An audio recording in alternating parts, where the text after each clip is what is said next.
Hey guys, Riley Roca here, and breaking news, Joaquin Phoenix, top choice to play the Joker in that origin story directed by Todd Phillips and maybe produced by Martin Scorsese.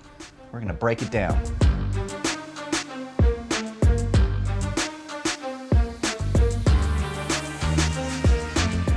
Variety came out with an exclusive that Joaquin Phoenix is the top choice and has entered negotiations to play the Joker in Todd Phillips' origin story, rumored to be set in the 1980s. Yeah. Roca, what do you think about this? Joaquin Phoenix. Well, initially I was excited about this news because I love Joaquin Phoenix as an actor. He's a great chameleon. He can really play these darker characters. He could definitely do a fantastic Joker with a lot of layers and complex approach to the character. The thing is, though, you have to accept this news with a little bit of trepidation because he already was initially looked at for Lex Luthor, passed on it for Superman versus Batman: Dawn of Justice, and then also Doctor Strange. He had gotten, apparently, from the rumors, he'd gotten really deep into negotiations and then eventually passed for it. And something we were talking about off camera, Riley, you said that the reason is sometimes he hesitates with the idea of going on all these press tours to promote the film. So if he's going to play the Joker, what are the deals they're going to make? You know, Robert De Niro is legendary about having issues with these press tours. So will they do the Joaquin? You know, I think you break it down like this. Yes, he didn't want to sign on for Doctor Strange. I think is because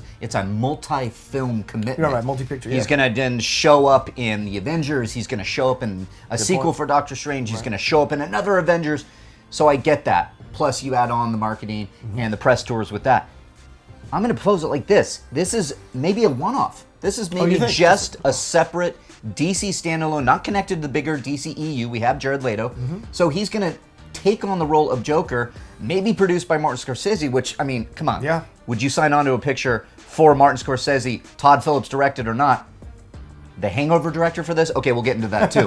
But I think that he might look at this role and say, yeah, I can dig in, I can do my Joaquin Phoenix thing, and I am excited for that. I want him to be the Joker. I think that would set alone this standalone Joker origin movie and take it outside of the DCEU and have something fascinating. I think this is a great choice. I hope he does it. Yeah, this could be one of those one-off stories, like you said. It could be like the Joker book that Brian Azzarello wrote. Could be like that with Johnny Frost picking him up, taking him through the whole course of the night. So you get exposed to the Joker for one night, and Joaquin, I think, could do that because he could be an older Joker than Jared Leto. I think he'll have that approach, a little bit older approach to it. So that kind of middle in between Jared Leto and in between like Jack Nicholson's Joker. You have something a little bit in the middle, and I think he'd be great at doing that. And then you're done with him, just for that one film. Yeah. And you're in and you're out. And it's an interesting approach because DC was saying that they were going to start doing this for these one-offs. They don't necessarily tie into the DCEU. We've seen interviews with Matt Reeves. He said, well, it's a standalone. What does that mean? James Wan has said that. Let it slip in interviews too. Aquaman's a standalone. What does that mean? So there's a lot of this idea of having these one-offs that could work, which essentially mirrors what we see in comic books as well.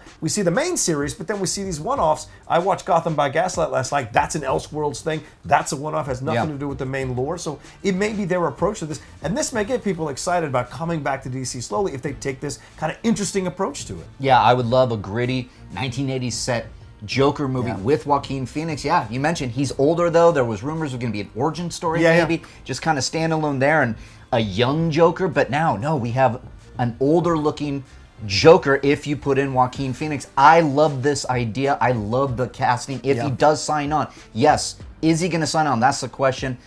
Todd Phillips, can he deliver a good Joker Origins movie, Roca? Yeah, that's a good question. I mean, we saw what he did with The Hangover. Like, he has success with the comedic Hangover stuff. 1 is great. Right. But he has success But, with some of the stuff that he's done. So, because I think he did Old School, isn't that Todd Phillips? Old School, yeah. So he has the success in the comedy side. So we'll definitely get that from the Joker. But will he be able to get real deep and dark? But we saw this with Jordan Peele. Like, Jordan Peele stepped out with Get Out and really knocked it out of the park. So these comedic guys sometimes can maybe go deeper into these films and do more when they're giving the chance to do more. So I, with whole reservation, he's a successful filmmaker. It could work out really well. Well, Phillips did do War Dogs. Yeah, War Dogs. Which is a little bit closer to dramatic, so we have a mix there. I liked War Dogs. I didn't love it, so the jury's out on this one. At least we have, in negotiation, early talks, Joaquin Phoenix. You guys out there, what do you think? Is this a good choice? Joaquin Phoenix as the Joker?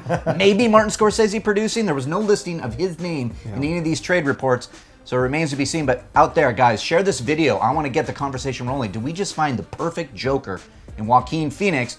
Or should we have brought in Jared Leto and kept the connection to the DCEU? I want to hear from you guys. Like, share this video. For Riley, Roca, we'll see you next time.